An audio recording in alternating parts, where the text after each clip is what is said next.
یکجہتی کی فضا قائم ہونے تک ترقی ممکن نہیں۔ وزیر اعظم شہباز شریف نے قومی علماء کنونشن سے خطاب میں بابر کرایا کہ افواج کی قربانیوں کا مذاق اڑائیں گے تو کون پاکستان کی عزت کرے گا۔ واضح یہ بھی کیا کہ فیلڈ مارشل سید عاصم منیر نے بھارت کے خلاف جنگ کو جرت سے لیڈ کیا۔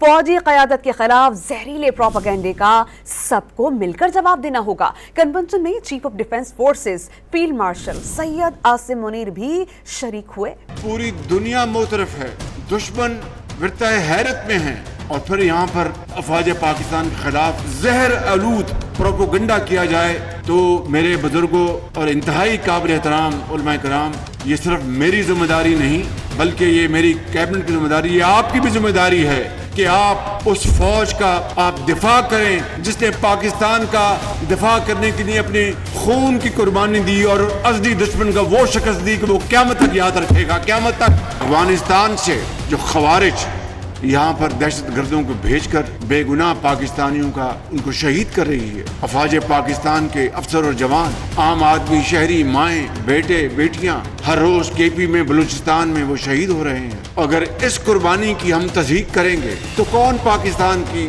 عزت اور توقیر کرے گا؟ میں سمجھتا ہوں کہ اس سے بڑی پاکستان کی اور کوئی دشمنی نہیں ہو سکتی۔ اپنی اس معیشت کو جو ڈیفالٹ کے دہانے پہ تھی اس کو بچانے کے لیے سیاسی اور عسکری قیادت نے مل کے کام کیا۔ پاکستان تب اقوام عالم میں مارکہ حق کے بعد اس عظیم مقام پر پہنچ جائے گا انشاءاللہ جب ہم یہ نہ صرف قرضے واپس لوٹائیں گے بلکہ اپنی دولت خود پیدا کریں گے اور پاکستان کو عظیم بنائیں گے انشاءاللہ۔